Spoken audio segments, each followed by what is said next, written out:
नमस्कार जय जगन्नाथ। आज आम +2 फर्स्ट ईयर कंपलसरी ओडिया साहित्य ज्योति तार गोटे चैप्टर साप मोचन जहाँकि अति बड़ी जगन्नाथ दास को कृत। आम आज तार प्रश्नर उत्तर करवा सर्ट क्वेश्चन 1 नंबर आउ 2 नंबर। तेबे 1 नंबर देछि संक्षिप्त उत्तरमूलक प्रश्नर मूल्य 1 नंबर 4टी उत्तर देथिबो सेथरु गोटे उत्तर बाछिकी लेखिबा।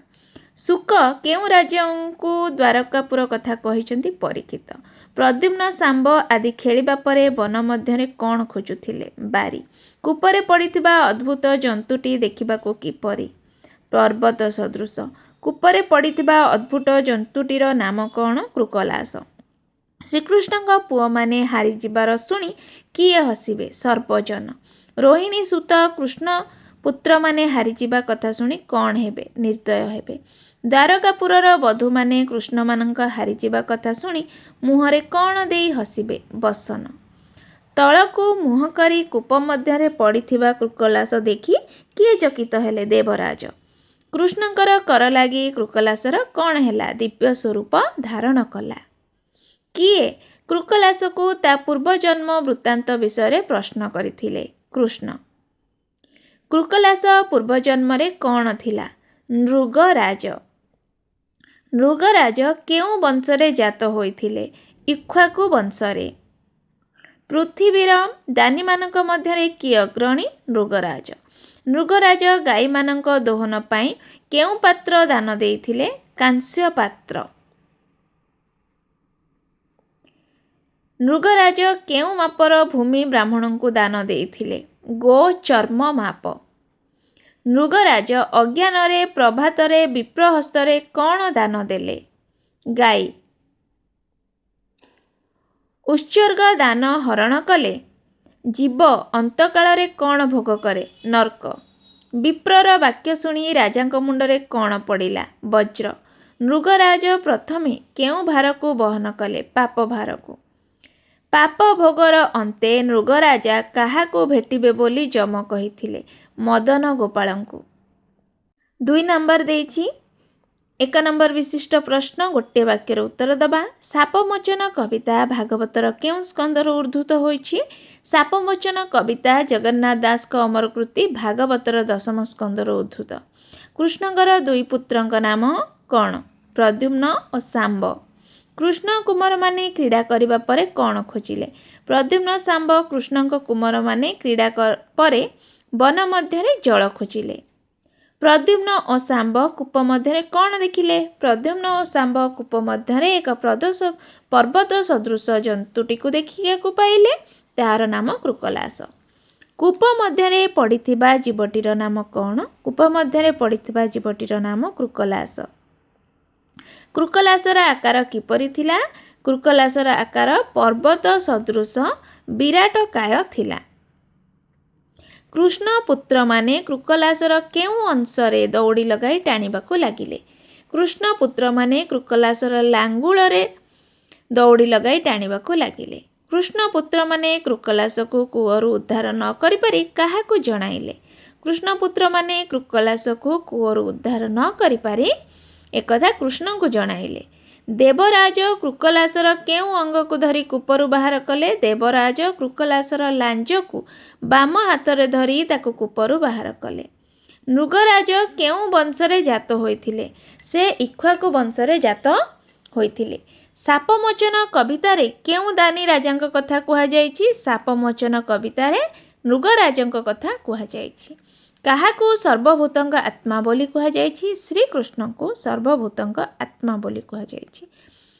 नृगराज दान देइथिबा गोरु माने केउ वर्णर थिले नृगराज दान देइथिबा गोरु माने सुकपिल वर्णर थिले। गोरु मानंकु दोहन पई नृगराज केउ पात्र देइथिले गोरु मानंकु दोहन पई नृगराज कांस्य पात्र देइथिले। नृगराजंक दान रे त्रुटि रहिला केउठी ना राजा अज्ञान रे दान करथिबा गाई मानकु ब्राह्मण को पुनर्बार दान करथिले एहा तांकर त्रुटि थिला। धेनु को चिन्हिबा परे विप्रतार कौन धरिला धेनु को चिन्हिबा परे विप्रतार हजि जाइथिबा गाईर लांज तत्क्षणात धरिला। ଧେନୁ ତାର ବୋଲି ବିପ୍ରଙ୍କ ପ୍ରଶ୍ନରେ ବ୍ରାହ୍ମଣ କ'ଣ ଉତ୍ତର ଦେଲା?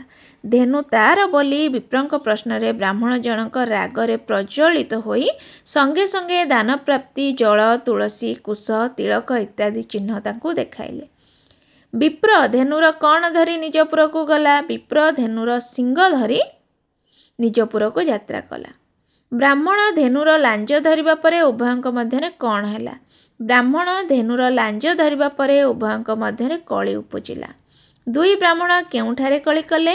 ଦୁଇ ବ୍ରାହ୍ମଣ ପଥ ମଧ୍ୟରେ କଳି କଲେ। ବ୍ରାହ୍ମଣ ଦ୍ୱୟ ଉଚ୍ଚବାଚ ହୋଇ କେଉଁଠାରେ ଯାଇ ପହଞ୍ଚିଲେ? ବ୍ରାହ୍ମଣ ଦ୍ୱୟ ଉଚ୍ଚବାଚ ହୋଇ ଶେଷରେ ମୀମାଂସା ସକାଶେ ନୃଗରାଜ ଦରବାରରେ ପହଞ୍ଚିଥିଲେ। ଦେଇଥିବା ଦାନ ହରଣ କଲେ କ'ଣ ହୁଏ? ଦେଇଥିବା ଦାନ ହରଣ କଲେ ଜୀବ ଅକାଳରେ ନର୍କ ଦଶା ଭୋଗ କରେ। କ'ଣ କଲେ ନର୍କ ଭୋଗ ହୁଏ ବୋଲି ବିପ୍ର ନୃଗରାଜଙ୍କୁ କହିଛି? ଦେଇଥିବା ଦାନ ହରଣ କଲେ ନର୍କ ଭୋଗ ହୁଏ ବୋଲି ବିପ୍ର ନୃଗରାଜକୁ କହିଛି। ବିପ୍ରର ବାକ୍ୟ ଶୁଣି ନୃଗରାଜଙ୍କ ଶିରରେ କ'ଣ ପଡ଼ିଲା? ବିପ୍ରଙ୍କ ବାକ୍ୟ ଶୁଣି ନୃଗରାଜଙ୍କ ଶିରରେ ବଜ୍ର ପଡ଼ିଲା। ଦାନ କ୍ରିୟାରେ ତ୍ରୁଟି ହୋଇଥିବା ଜାଣିବାରୁ ରାଜାଙ୍କର କି ପ୍ରତିକ୍ରିୟା ହୋଇଥିଲା? ଦାନ କ୍ରିୟାରେ ତ୍ରୁଟି ହୋଇଥିବା ଜାଣି ରାଜା ଭୀତତ୍ରସ୍ତ ହୋଇଥିଲେ। ଭୟରେ କାତର ହୋଇ ରାଜାଙ୍କ ଶରୀର କମ୍ପିବାକୁ ଲାଗିଲା। କରଯୁଗଳ ଯୋଡ଼ି ବିପ୍ରଙ୍କୁ କ୍ଷମା ପ୍ରାର୍ଥନା କଲେ। ରାଜା ବିପ୍ରଙ୍କୁ କେଉଁଠାରେ ପ୍ରବୋଧିଲେ? ରାଜା ବିପ୍ରଙ୍କ ପାଦ ଧରି ଶିରରେ କର ଯୋଡ଼ି ନାନା ପ୍ରକାର ପ୍ରବୋଧିଲେ। ବିପ୍ରଙ୍କ ପାଦ ଧରି ରାଜା କ'ଣ ସଂକଳ୍ପ କଲେ? ବିପ୍ରଙ୍କ ପାଦ ଧରି ନୃଗରାଜ ଲକ୍ଷେ ଧେନୁ ଦେବାକୁ ସଂକଳ୍ପ କଲେ। ବିପ୍ରଙ୍କ ପାଦ ଧରି ନୃଗରାଜ କ'ଣ ଅନୁରୋଧ କଲେ? ବିପ୍ରଙ୍କ ପାଦ ଧରି ଲକ୍ଷେ ଧେନୁ ନେଇ ଉତ୍ସର୍ଗ ଧେନୁଟିକୁ ଦେବାକୁ ନୃଗରାଜ ଅନୁରୋଧ କଲେ। ନୃଗରାଜ କ'ଣ ଦକ୍ଷିଣା ଦେବେ ବୋଲି ବିପ୍ରଙ୍କୁ କହିଲେ? ନୃଗରାଜ ସୁନା ଦକ୍ଷିଣା ଦେବେ ବୋଲି ବିପ୍ରଙ୍କୁ କହିଲେ। ନୃଗରାଜଙ୍କ ଅନୁରୋଧ ଶୁଣି ବିପ୍ର କ'ଣ କହିଲା? ନୃଗରାଜଙ୍କ ଅନୁରୋଧ ପ୍ରତ୍ୟାଖ୍ୟାନ କରି ଲକ୍ଷେ ଧେନୁର ଆବଶ୍ୟକତା ନାହିଁ ବୋଲି ସେ ସ୍ଥାନକୁ ବିପ୍ର ତ୍ୟାଗ କଲେ। ରବିନନ୍ଦନ ନୃଗରାଜକୁ କ'ଣ ଆଜ୍ଞା ଦେଲେ? ପାପ ପୁଣ୍ୟର ବିଚାର କରି ରବିନନ୍ଦନ ଯମ ନୃଗରାଜ କରିଥିବା କିଞ୍ଚିତ ପାପ ସକାଶେ ଇଚ୍ଛା ମୁତାବକ ଶୁଭ ଓ ଅଶୁଭ ଫଳ ମଧ୍ୟରୁ ପ୍ରଥମେ କେଉଁ ଭାରକୁ ବହନ କରିବାକୁ ଆଜ୍ଞା ଦେଇଥିଲେ? ଯମଙ୍କ କଥା ଶୁଣି ନୃଗରାଜ ପ୍ରଥମେ କେଉଁ ଭାର ଭୁଞ୍ଜିବେ ବୋଲି ସ୍ଥିର କଲେ? ଯମଙ୍କ କଥା ଶୁଣି ନୃଗରାଜ ପ୍ରଥମେ ପାପ ଭାର ଭୟଙ୍କର ଭାବି ଭୁଞ୍ଜିବେ ବୋଲି ସ୍ଥିର କଲେ। କେଉଁ ପାପକୁ ମହାଘୋର ପାପ ବୋଲି କୁହାଯାଇଛି? ବ୍ରହ୍ମସ୍ୱ ପାପକୁ ମହାଘୋର ପାପ ବୋଲି କବିତାରେ କୁହାଯାଇଛି। ପାପ ଭାର ଭୋଗ କରିବା ପାଇଁ ନୃଗରାଜ କେଉଁ ଜନ୍ମ ନେଇଥିଲେ? ପାପ ଭାର ଭୋଗ କରିବା ପାଇଁ ନୃଗରାଜ କୃଷ୍ଣଙ୍କର ହାତର ସ୍ପର୍ଶ ପାଇ ନୃଗରାଜ ଦିବ୍ୟ ପାପର ଅନ୍ତ ପରେ କାହାକୁ ଭେଟିବେ ବୋଲି ଯମ ଆଜ୍ଞା ଦେଲେ? ନୃଗରାଜ ପାପର ଅନ୍ତ ପରେ ମଦନ ଗୋପାଳ ଶ୍ରୀକୃଷ୍ଣଙ୍କୁ ଭେଟିବେ ବୋଲି ଆଜ୍ଞା ଦେଲେ। କାହାର କର ଲାଗି ନୃଗରାଜ ଦିବ୍ୟ ତନୁ ଧାରଣ କରିବେ ବୋଲି ଯମ କହିଥିଲେ? କୃଷ୍ଣ କୂପ ମଧ୍ୟରୁ କୃକଲାସକୁ କିପରି ଉଦ୍ଧାର କଲେ? କୃଷ୍ଣ କୂପ ମଧ୍ୟରୁ କୃକଲାସକୁ ତାଙ୍କ ବାମ କରର ଲାଞ୍ଜକୁ ଧରି ଉଦ୍ଧାର କଲେ। କୃଷ୍ଣଙ୍କ କର ସ୍ପର୍ଶରେ କୃକଲାସର କ'ଣ ହେଲା?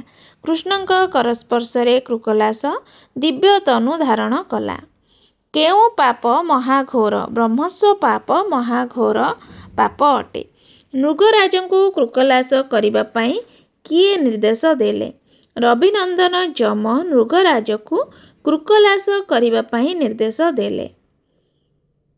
ଏ ଥିଲା 1 ନମ୍ବର 2 ନମ୍ବର ପ୍ରଶ୍ନର ଉତ୍ତର। ଆଗକୁ ମୁଁ 3 ନମ୍ବରର ସଂକ୍ଷିପ୍ତ ଉତ୍ତରମୂଳକ ପ୍ରଶ୍ନର ଉତ୍ତର ନେଇ ଆସିବି।